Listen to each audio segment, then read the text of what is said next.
आपले प्रतिनिधी शुभम उमाळे आपल्यासोबत जोडलेले आहेत। शुभम, कशा प्रकारची तयारी, कशा प्रकारचा उत्साह या ठिकाणी पाहायला मिळतोय?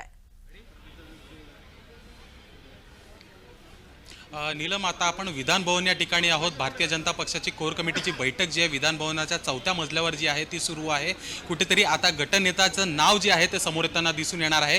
पुढचे 24 तास जे आहेत महायुतीसाठी अत्यंत महत्त्वाचे आहेत। मुख्यमंत्री पदाचा चेहरा कोण असेल, नाव कोण असेल आणि नेमका तो कुठला असेल याबद्दलची चर्चा जी आहे ती जोरदार रंगू लागलेली आहे। संपूर्ण देशाचं, संपूर्ण राज्याचं लक्ष जे आहे याच महाराष्ट्रातील होणाऱ्या घडामोडींवर आहे। सध्या आपण विधान भवन या परिसरामध्ये आहोत। आपल्यासोबत बातचीत करण्यासाठी काही भारतीय जनता पक्षाचे कार्यकर्ते या ठिकाणी आलेले आहेत। साहेब, काय सांगाल, कोणाचं नाव चर्चेत येणार, मुख्यमंत्री कोणाचा असणार आहे? 100% नाव हे देवेंद्र साहेब फडणवीसचंच नाव येईल आणि तेच महाराष्ट्राचे पुन्हा मुख्यमंत्री होईल आणि ते मुख्यमंत्री व्हावे अशी आमची मनातून इच्छा आहे। कारण ज्या प्रकारे ह्या 2-2.25 वर्षात महायुतीच्या सरकारने राजकारण केलं, विकासाचं राजकारण केलं, ते पाहता त्यांना जनतेनं भरभरून असा प्रतिसाद दिला आहे।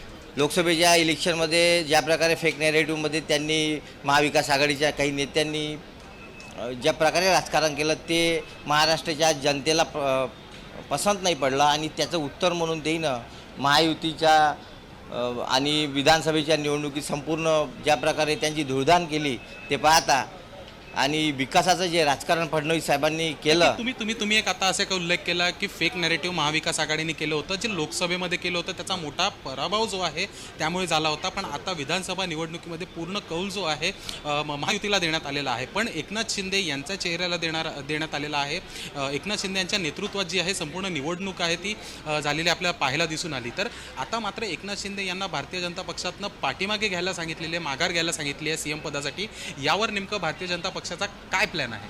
बघा, मागच्या वेळेस जेव्हा शिंदे साहेबांना मुख्यमंत्री बनवलं त्यावेळेस त्यांच्या सीटा कमी होत्या, पण तरी 105 सीटा असताना पण शिंदे साहेबांना त्यांनी मुख्यमंत्रीपद दिलं, हे त्यांचं मोठेपण होतं। आणि यावेळेस जेव्हा त्यांच्या 132 आले आहेत ते प्रबळ दावेदार आहे मुख्यमंत्रीपदाचे आणि सर्वात मोठा पक्ष म्हणून महाराष्ट्रात समोर आलेला आहे। त्याच्यामुळं 100% त्यांनाच दिलं पाहिजे असं सामान्य जनतेचं मनातली गोष्ट आहे। अर्थातच भारतीय जनता पक्ष हा मोठा भाऊ आहे महायुतीमध्ये। 132 जागा ज्या आहेत भारतीय जनता पक्षाच्या आलेल्या आहेत। मुख्यमंत्रीपद हे भाजपकडे राहावं असे आपले सहकारी सांगतायत। आपली नेमकी प्रतिक्रिया काय? बिलकुल, बघा, यावेळेस भाजपा हा सर्वात मोठा पक्ष म्हणून उदयास आला आणि आमचे नेते सन्माननीय देवेंद्रभाऊ फडणवीस यांच्या नेतृत्वात भाजपांनी ही संपूर्ण लढाई पूर्णपणे जिंकलेली आहे।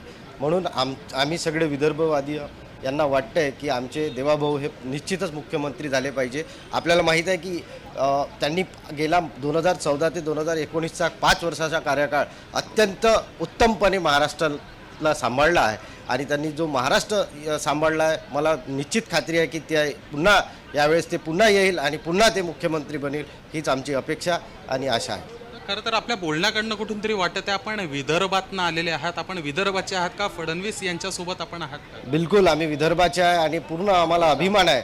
आम्ही तशा काटोल विधानसभाचे असून आम्हाला पूर्ण अभिमान आहे की देवेंद्र फडणवीस हे मुख्यमंत्री पदावर यावेळेस पुन्हा शपथ घेतील। नक्कीच तर अभिनंदन करावं आणि जल्लोष करावं असं सर्वत्र महाराष्ट्रामध्ये जे आहे वातावरण झालेलं आहे। पण भारतीय जनता पक्ष संपूर्ण महाराष्ट्रात सेलिब्रेशन करताना दिसून येत नाही आहे। 10 ते 12 दिवस झालेले आहेत, सर्व निकाल हाती आलेले आहेत। भारतीय जनता पक्ष शांत काय आहे? महायुतीमध्ये काय खलबतं सुरू होती त्यामुळे आहे की नेमकं कारण काय आहे याचं? बघा, भारतीय जनता पार्टी हा परिवार आहे। परिवारामध्ये जो परिवाराचा मुखिया ठरवतो, जो परिवाराचा मुखिया ठरवल त्यानंतरच आमच्या भारतीय जनता पार्टी परिवारामध्ये जल्लोषाचं वातावरण तयार आहे। सगळ्या जणांनी आम्ही बघितलं की विदर्भामध्ये सगळ्यात जास्त सीटा भारतीय जनता पार्टीच्या निवडून आलेल्या आहेत। त्यामुळे यावेळेस जे विदर्भाला नेहमी मागं ठेवण्याचा प्रयत्न करण्यात येत होता, यावेळेस आमचे देवाभाऊ नक्कीच म्हणजे 100% मुख्यमंत्री म्हणून तुम्ही उद्या 5 वाजता बघाल आणि विदर्भाने सगळ्यात जास्त सीटा यावेळेस निवडून आणलेल्या आहेत। आणि भारतीय जनता पार्टीच्या परिवारामध्ये आम्ही सगळेजण एकत्रित आहोत आणि या परिवारामधून जो ठरवेल तोच मुख्यमंत्री होणार आहे, याच्यात काही शंका नाही। अर्थातच विदर्भातनं आपण आलेल्यात सांगितलं, पण ज्यावेळेस सर्व निकाल समोर आले होते, भरपूर गुलाल उधळला होता, भरपूर आतिषबाजी देखील करण्यात आली होती. पण ज्यावेळेस एकनाथ शिंदे मुख्यमंत्री पदासाठी आग्रही आहेत अशा बातम्या येऊ लागल्या होत्या, त्यानंतर भाजपचं कुठेतरी सेलिब्रेशन कमी होताना दिसून होतं. नेमकं याचं काय कारण आहे आणि नागपूरमध्ये काय परिस्थिती आहे या सर्व संदर्भातली? नाही, असं काहीच नाही. महायुतीतले तिन्ही घटक जे आहे ते शिंदेसाहेब असतील, अजित पवार साहेब असतील आणि आमचे BJPचे फडणवीस साहेब असतील, यात यांच्यात कुठेच दुजाभाव नाही आहे. गेल्या वेळेस आपल्याला माहीत आहे की शिंदेसाहेबांच्या नेतृत्वात देवाभाऊन आमच्या BJP पक्षाकडे सर्व बहुमत असतानासुद्धा शिंदेसाहेबांना त्यांनी मोठ्या मनाने मुख्यमंत्री बनवलं आणि ते स्वतः बॅकफुटवर राहून उपमुख्यमंत्री म्हणून सरकार त्यांनी त्यांच्या माध्यमातून चालवलं. यावेळेस पूर्ण बहुमतात BJP आहे. आमची भाजप पक्ष कार्यकर्ता म्हणून आमची पूर्ण इच्छा आहे की देवाभाऊ यावेळेस मुख्यमंत्री बना आणि महाराष्ट्र पूर्णपणे सांभाळावा, हीच आमची अपेक्षा. आणि जल्लोष आपण म्हणताय की जल्लोष भी होगा और वो भी होश के साथ होगा और विदर्भ में भी होगा और पूरे महाराष्ट्र में भी होगा. देवेंद्र भाऊ मुख्यमंत्री तो बनने दो, जल्लोष ही होगा. तर नक्कीच नीलम आपण बघू शुभम, शकतो आत्ताच कार्यकर्त्यांचे मोठी बातमी पदाधिकाऱ्यांची समोर कशी येते. प्रतिक्रिया समोर शुभम, येताना आत्ताच दिसून येत मोठी आहे. बातमी उद्या समोर शपथविधी येते. सोहळा भाजपा कोर कमिटीची बैठक संपन्न झालेली आहे. देवेंद्र फडणवीस यांच्या नावावर आता या बैठकीत शिक्कामोर्तब झाला. गटनेता म्हणून देवेंद्र फडणवीस यांचं नाव समोर येते. शुभम, देवेंद्र फडणवीस यांच्या नावावर शिक्कामोर्तब झालेला आहे. सर्वत्र या ठिकाणी जल्लोष आपण पाहतोय. भाजपा कोर कमिटीची बैठक झालेली आहे. या बैठकीत फडणवीसांच्या नावावर शिक्कामोर्तब झालंय. गटनेता म्हणून देवेंद्र फडणवीस यांच्या नावावर शिक्कामोर्तब झालाय. जसं की गटनेता जो असतो तोच राज्याचा मुख्यमंत्री. देवेंद्र फडणवीस आता राज्याचे मुख्यमंत्री असतील. शुभम, आत्ताची आपण मोठी बातमी पाहतोय. गटनेता देवेंद्र फडणवीस असणार आहेत. देवेंद्र फडणवीस यांच्या नावावर शिक्कामोर्तब झालेला आहे. भाजपाचं संख्याबळ पाहता भाजपाचाच मुख्यमंत्री या ठिकाणी झालेला पाहायला मिळतोय. आपले प्रतिनिधी शुभम उमाळे आपण पाहतोय या ठिकाणी विधिमंडळ बाहेरून आहेत. शुभम, आपला आवाज आमच्यापर्यंत पोहोचत नाहीये. आपण आता बोलू शकता, बोला. आपण पाहतोय या ठिकाणी आत्ताच देवेंद्र फडणवीस यांच्या नावाची घोषणा झालेली आहे. गटनेता म्हणून त्यांच्या नावाची घोषणा झालेली आहे. गटनेता जो असतो तोच राज्याचा मुख्यमंत्री असतो आणि आता आपण या नावाची घोषणा पाहतोय. काय कशा प्रकारचा उत्साह भाजपाचे कार्यकर्ते, नेते मंडळी किंवा या ठिकाणी आपण पदाधिकारी आपण पाहतोय आपल्या सोबत आहेत, त्यांना या संदर्भात माहिती आपण देऊ शकता? अगदी बरोबर नीलम, विधान भवन या ठिकाणी जे आहे देवेंद्र फडणवीस यांचं गटनेतेपदी नाव जे आहे ते घोषित करण्यात आलेलं आहे आणि जो गटनेता असतो तोच मुख्यमंत्री असतो. ज्या पद्धतीने काळ्या दगडावरची पांढरी रेष असते तशाच पद्धतीत आता भारतीय जनता पक्षाचा मुख्यमंत्री असेल आणि तो देवेंद्र फडणवीस साहेबच असतील अशा पद्धतीने आता जे आहे ते स्पष्ट झालेलं आहे. गटनेता निवडीची जी प्रक्रिया जी आहे ती आता भारतीय जनता पक्षाकडनं पूर्ण करण्यात आलेली आहे. निरीक्षक थेट आले होते दिल्लीवरनं आणि गुजरातवरनं निरीक्षक आले होते आणि त्यांच्या समोर त्यांच्या साक्षीने जे आहे या सर्व घटना ज्या आहेत त्या समोर घडताना दिसून आलेल्या आहेत. महायुतीने अजून एक पाऊल जे आहे भारतीय जनता पक्षाने पुढे टाकलेलं आहे सरकार स्थापनेसाठी आणि सोबतच बघायला गेलं तर भारतीय जनता पक्षाचं एकूणच सेलिब्रेशन जे आहे ते खऱ्या अर्थाने आता सुरू होताना दिसून येणार आहे. कुठेतरी शांतता होती भारतीय जनता पक्षामध्ये, पण आता मात्र जे आहे नाव जे आहे निश्चित झालेलं आहे आणि ते भारतीय जनता पक्षाचे कार्यकर्ते आहेत आपल्यासोबत. देवेंद्र फडणवीस यांच्या नावावर शिक्कामोर्तब झालेलं आहे. गटनेतापदी त्यांचं नाव जे आहे ते घोषित करण्यात आलेलं आहे. काय प्रतिक्रिया पहिली? आम्हाला हे अपेक्षितच होतं. आम्ही त्यांचं अभिनंदन करतो सर्वप्रथम आणि सर्व विदर्भाच्या जनतेकडून त्यांना शुभेच्छा देतो. आणि जो कार्यकाळ जसा 2 वर्षात सुरू राहिला विकासाचा, तेच राजकारण आता पण चालू होईल. खरा प्रकारे महाराष्ट्र ह्या आता प्रगतीपथावर येईल. जो मागच्या महाविकास आघाडीच्या 2.5 वर्षाच्या कार्यकाळात मागा गेला होता, त्यांनी फक्त खुर्ची राखो. अर्थातच आपण विदर्भाकडनं जे आहे अभिनंदन करत आहात. विदर्भाचा मुख्यमंत्री पुन्हा एकदा महाराष्ट्राला दिसून येत आहे. सकारात्मक बाजू आहे का यासाठी? विदर्भासाठी काय काय विकास कामे होण्याची शक्यता आहे? निश्चितच बघा, गेल्या 10 वर्षात जेव्हापासून 2014 पासून या राज्याचे मुख्यमंत्री म्हणून आदरणीय देवेंद्र फडणवीस साहेब झाले, नागपूर विदर्भ याचा संपूर्ण विकास जो गेल्या कित्येक वर्षापासून नव्हता झाला तो आपल्याला निश्चितच त्यांच्यामार्फत दिसून येत आहे आणि त्यांचेसुद्धा अभिनंदन, भारतीय जनता पार्टीच्या वरिष्ठ नेत्यांचेसुद्धा अभिनंदन. त्यांनी परत वर नरेंद्र आणि खाली देवेंद्र म्हणून इथे आम्हाला दिलेत. खूप खूप धन्यवाद त्यांचे. अर्थातच केंद्रामध्ये नरेंद्र आणि महाराष्ट्रामध्ये देवेंद्र फडणवीस यांचं नाव निश्चित झालेलं आहे गटनेतापदी. काय पहिली प्रतिक्रिया? अत्यंत आनंदाचा क्षण आहे हा महाराष्ट्रासाठी. गटनेता पदासाठी देवेंद्र भाऊ फडणवीस साहेब यांची जी निवड झालेली आहे ती आमच्या कार्यकर्त्यांसाठी निश्चितच कौतुकास्पद आहे. आणि महाराष्ट्रामध्ये खरोखर या ज्या महायुतीच्या मार्फत निवडणुका लढवल्या गेल्या, महाराष्ट्रात महायुतीच्या मार्फत ज्या निवडणुका लढवल्या गेल्या त्या खरं तर देवेंद्र साहेब फडणवीस यांच्याच नेतृत्वाखाली लढवल्या गेल्या आणि निश्चितच कौतुकास्पद असं यश या ठिकाणी महायुतीला मिळालेलं आहे. म्हणूनच अनेक योजनांचं श्रेय आपण देवेंद्र फडणवीस साहेबांना देतो. गटनेतापदासाठी त्यांची निवड झाली त्याबद्दल त्यांचं अभिनंदन. लाडकी बहीण योजना कुठेतरी हा फॉर्म्युला सक्सेस झालेला आहे. भारतीय जनता पक्षाकडनं देवाभाऊ हा फॉर्म्युला राबवण्यात आला होता निवडणुकीमध्ये आणि आता देवाभाऊ यांचं नाव निश्चित झालेलं आहे. गटनेता म्हणून त्यांना निवडून आलेलं. काय पहिली प्रतिक्रिया? आम्हाला नागपूरवासियांना आणि विदर्भातल्या लोकांना हा सगळ्यात मोठा आनंदाचा क्षण आहे की देवाभाऊ महाराष्ट्राचे गटनेतेपदी त्यांची निवड झाली आणि मुख्यमंत्री देवाभाऊच होणार आणि ही मुख्यमंत्रीपदाची शपथ हे देवाभाऊच घेणार. हे विदर्भवासियांसाठी आणि पूर्ण महाराष्ट्रासाठी सगळ्यात आनंदाची बातमी आहे. अगदी 15 दिवस समजा आधी आपण जातो महाराष्ट्राच्या राजकारणात तर कुठेतरी काँग्रेसचं मोठं संख्याबळ होतं, महाविकास आघाडीचं मोठं संख्याबळ विदर्भामध्ये होतं. पण आता कुठेतरी भारतीय जनता पक्षाचं जे आहेत त्या जास्त सीट्स ज्या आहेत त्या निवडून आलेल्या आहेत. प्रामुख्याने अनिल देशमुख जे मोठे वादाच्या भोवऱ्यात सापडलेले होते त्यांच्या ठिकाणी जे आहेत आपण उमेदवार दिला होता भाजपचा तो आता निवडून आलेला आहे. अनिल देशमुख एक मोठी लढाई होती आपल्यासाठी. काटोल मतदारसंघातनं आपण आलेले आहात. काय अधिकची माहिती आहे? विकास विकास आणि विकास, फक्त विकासावर राजकारण झालं आहे आतापर्यंत जे महाविकास आघाडीच्या नेत्यांनी खुर्ची राखवायला जे राजकारण केलं त्याला कुठं जनता कंटाळलेली होती आणि त्याचं उत्तर म्हणून त्यांनी मतपेटीतून सर्व मतं विकासाला दिलं आहे आणि त्याचा परिणाम म्हणून आपल्याला आता हे सर्व काही चेंजेस दिसत आहे. इतके मोठं आतापर्यंतच्या इतिहासात एवढं मोठं बहुमत मिळणं काही सोपी गोष्ट नव्हती. ज्या योजना 2.5 वर्षात ह्या सरकारने राबवल्या, लाडकी बहीण योजना असो, शेतकऱ्याच्या 25 वर्षापासून पडलेला वीज बिलाचा प्रश्न होतो सर्वात मोठा, त्याच्यानंतर लाडकी बहीण असो किंवा आणखी ज्या काही स्कीम्स आहे, मुलींना मोफत शिक्षण असो, आतापर्यंत OBCसाठी पण काही गव्हर्मेंटने याच्या आधीच्या गव्हर्मेंटने काही केलं नाही पण त्या सुविधा ज्या आहे ते ह्या गव्हर्मेंटने OBC समाजाला गृहीत धरून जे प्रतिनिधित्व देणं असो की त्यांना प्रवाहात आणण्याचं काम असो ते करण्यात आलं. त्याच्यामुळं अर्थातच नाव जे आहे निश्चित झालेलं आहे. पहिली प्रतिक्रिया काय, जल्लोष काय करण्यात येणार आहे विदर्भामध्ये, नागपूरमध्ये आम्हाला सांगा. तुम्हाला सांगतोय की पूर्ण महाराष्ट्राचे जे अध्यक्ष होते काँग्रेसचे त्यांना सुद्धा आम्हाला म्हणजे आमच्यासोबत हारायची परिस्थिती आली होती. बॅलेट पेपरवर फक्त 200 काही मतांनी ते निवडून आलेले आहे.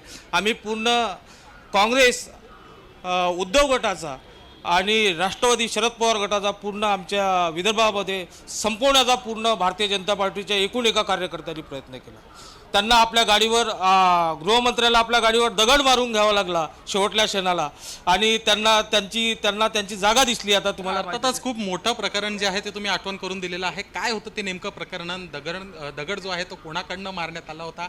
काय आहे ती स्टोरी? आता भरपूर पुढे आलेलो आहे आपण, त्याबद्दल थोडासा उलगडा जय महाराष्ट्राला. आता तुम्हाला माहिती आहे की त्याची चौकशी लावलेली आहे आमच्या देवाभाऊनी. त्याचा लवकरच रिझल्ट फाडानिवाडा आता समोर येणार आहे आणि आता एक 4-5 दिवसामध्ये त्याची पूर्ण माहिती तुम्हाला तुमच्याजवळ मिळेल. कुठला रिझल्ट असा समोर येणार आहे? भारतीय जनता पक्षाकडे असा कुठला निकाल आहे त्यांचा?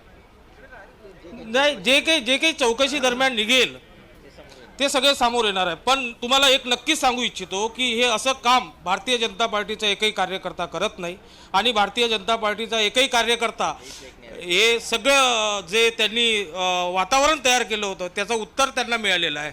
नीलम, आपण बघू शकतो कंसात आपल्याला उत्तरं मिळत आहेत. भारतीय जनता पक्षाचे पदाधिकारी आपल्यासोबत होते, विदर्भातनं आले होते असं त्यांनी सांगितलं होतं. देवेंद्र फडणवीस यांचं नाव गटनेतापदी जे आहे निश्चित झालेलं आहे आणि जो गटनेता असतो तोच मुख्यमंत्री म्हणून जो आहे महाराष्ट्राला समोर येताना दिसून येत असतो. मोठा भाऊ आहे महायुतीमध्ये भारतीय जनता पक्ष आणि त्याचमुळे जे आहे आपण बघू शकतो थम्सअप दाखवत आहेत, विक्ट्री दाखवण्यात येत आहे. इथे भाजपचे सगळे पदाधिकारी जे आले आहे, एकच भाऊ घोषणा देखील देण्यात येत आहेत. एकच भाऊ देवा भाऊ अशा पद्धतीत विधान भवन खाली जे आहे असं सगळं चित्र जे आहे दिसून येत आहे. बैठक जी आहे ती संपन्न झालेली आहे भारतीय जनता पक्षाची. अर्थातच काही तासातच राज्यपाल यांच्याकडे जाणार आहेत, राधाकृष्णन यांच्याकडे, आणि सरकार स्थापन करण्याचा दावा जो आहे तो करण्यात येणार आहे. नीलम जी, शुभम, याचे अपडेट आणखीन आम्ही तुमच्याकडून घेतच राहू. तुर्तास धन्यवाद आपण दिलेल्या माहितीसाठी. आपण पाहतोय आत्ताची मोठी बातमी आपण पाहतोय. देवेंद्र फडणवीस यांच्या नावावर आता शिक्कामोर्तब झालेला आहे. विधिमंडळ गटनेता म्हणून देवेंद्र फडणवीस यांच्या नावावर शिक्कामोर्तब करण्यात आलेला आत्ताची मोठी बातमी आपण पाहतोय. गेल्या काही दिवसांपासून आपण या क्षणाची वाट पाहत होतो आणि आजचा हा दिवस महत्त्वाचा दिवस, महायुतीसाठी भाजपासाठी महत्त्वाचा दिवस आपण पाहतोय. थोड्याच वेळात अधिकृत घोषणा होणार आहे. देवेंद्र फडणवीस यांच्या नावावर भाजपाच्या कोर कमिटीमध्ये शिक्कामोर्तब झालेला आहे. गटनेते पदाचा प्रस्ताव चंद्रकांत पाटील आणि मुनगंटीवार या ठिकाणी मांडणार असल्याची माहिती समोर येते. भाजपाच्या बैठकीमध्ये फडणवीसांच्या नावावर शिक्कामोर्तब झालेला आहे. भाजपा विधिमंडळ पक्ष कार्यालयामध्ये कोर कमिटीची बैठक ही पार पडलेली आहे. या बैठकीमध्ये विधिमंडळ गटनेता म्हणून देवेंद्र फडणवीस यांच्या नावावर शिक्कामोर्तब करण्यात आला आहे. थोड्याच वेळात या ठिकाणी आता अधिकृत घोषणा केली जाणार आहे. या संपूर्ण घडामोडींकडे आपलं लक्ष आहे. आपण पाहतोय जय महाराष्ट्रावर या सर्व घडामोडींची अपडेट आपण वेळोवेळी आपल्याला देत राहणार आहोत. थोड्याच वेळात आता या संदर्भातील अधिकृत घोषणा होणार आहे. भाजप पक्ष निरीक्षक विजय रुपाणी आणि निर्मला सीतारामन हे या ठिकाणी यांच्या उपस्थितीमध्ये ही बैठक झालेली आहे आणि आता देवेंद्र फडणवीस यांच्या नावावर आता शिक्कामोर्तब झालेला आहे.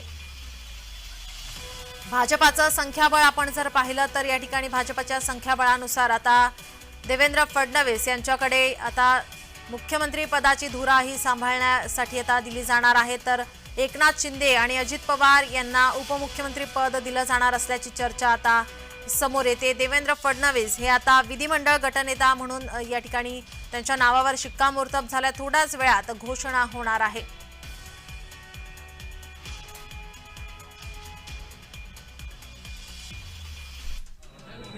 बहुजन समाजाचा नेता, जलनायक, शेतकरी योद्धा आणि गावगाड्यांना बरोबर घेऊन जाणारा एक नेता म्हणून देवेंद्र फडणवीस संपूर्ण महाराष्ट्र पाहत आहे. आणि आज देवाभाऊ खऱ्या अर्थाने या महाराष्ट्राला पुढे घेऊन जाण्यासाठी पुन्हा येत आहे आणि याचा आनंद महाराष्ट्रातल्या जनतेला आणि माझ्यासारख्या कार्यकर्त्याला. अनेक संघर्ष त्यांना सहन करावा लागला गेले 5 वर्ष, कारण अनेक आरोप प्रत्यारोप मोठ्या प्रमाणात झाले होते. मला वाटतं तो संघर्ष युद्ध आहे आणि रणांगणावरती लढणं हे त्यांच्या रक्तामध्ये आहे आणि म्हणून त्यांनी अनेक अपमान मान पचवले. त्यांना सोक्याने परक्याने घेरलं, पण सगळ्यांना त्यांनी मात केली सगळ्यांच्यावर आणि जनतेच्या आशीर्वादानं खऱ्या अर्थानं ते आज मुख्यमंत्री पदापर्यंत पोहोचले. किती उत्साह आहे भाजप आमदारांमध्ये सगळ्यांमध्ये? निश्चितपणानं एक लढणारा योद्धा आज खऱ्या अर्थानं पूर्ण शक्तीनं विजय मिळवून आज सिंहासनावरती आरूढ होत आहे आणि जनतेच्या सेवेसाठी सज्ज होत आहे. हा एक मोठा आनंद आहे असं म्हटलं तर काही वावगं ठरलं. सदाभाऊ कैसे देखते? काय जोरदार तयारी सुरू केली तुम्ही? जोरदार तयारी केली. सदाभाऊ काय सांगाल? काय सांगाल देवेंद्र फडणवीस यांच्या नावावर? देवेंद्र फडणवीस यांच्या नावावर शिक्कामोर्तब झालेला आहे. भाजपाच्या बैठकीमध्ये देवेंद्र फडणवीस यांच्या नावावर शिक्कामोर्तब झाल्या. भाजपाचे गटनेते आता देवेंद्र फडणवीस असणार आहेत. त्यामुळे जो गटनेता असतो तोच या ठिकाणी मुख्यमंत्री असतो. लवकरच या संदर्भात आता अधिकृत घोषणा होणार आहे. या संपूर्ण घडामोडींवरती आपलं लक्ष असणारच आहे. भाजपाच्या बैठकीमध्ये फडणवीसांच्या नावावरती शिक्कामोर्तब झालेला आहे. भाजपाची बैठक ही पार पडली आहे, कोर कमिटीची बैठक पार पडलेली आहे। या बैठकीला केंद्रीय निरीक्षक म्हणून निर्मला सीतारामन आणि विजय रुपाणी हे उपस्थित होते। त्यांच्या उपस्थितीमध्ये हा निर्णय झालेला आहे, शिक्कामोर्तब करण्यात आलेला आहे। लवकरच आता या संदर्भात अधिकृत घोषणा केली जाणार आहे। या संदर्भातला प्रस्ताव हा आता थोड्याच वेळात मांडला जाणार आहे। चंद्रकांत पाटील आणि मुनगंटीवार या संदर्भातील प्रस्ताव हा मांडणार असल्याची माहिती सध्या समोर येते। महाराष्ट्रातील सत्ता स्थापनेच्या हालचालींना वेग आलेला आपण पाहतोय। महाराष्ट्राचे नवे मुख्यमंत्री कोण असणार याकडे सर्वांचं लक्ष लागलेलं आहे। गटनेता आता ठरलेला आहे। देवेंद्र फडणवीस आता लवकरच महाराष्ट्राच्या मुख्यमंत्रीपदी असतील। या संदर्भात आता लवकरच घोषणा होणार आहे। भाजपाची कोर कमिटीची बैठक ही झालेली आहे। भाजपाचे निरीक्षक म्हणून विजय रुपाणी आणि निर्मला सीतारामन हे विधिमंडळामध्ये आलेले आहेत आणि त्यांच्या उपस्थितीमध्ये आता गटनेत्याची निवड झालेली आहे। देवेंद्र फडणवीस यांच्या नावावर शिक्कामोर्तब झालेला आहे आणि त्यानंतर आता थोड्याच वेळात राज्याचा मुख्यमंत्री कोण होणार या संदर्भात अधिकृत घोषणा केली जाणार आहे आणि त्यानंतर महायुती आपल्या सत्ता स्थापनेचा दावा करणार आहे।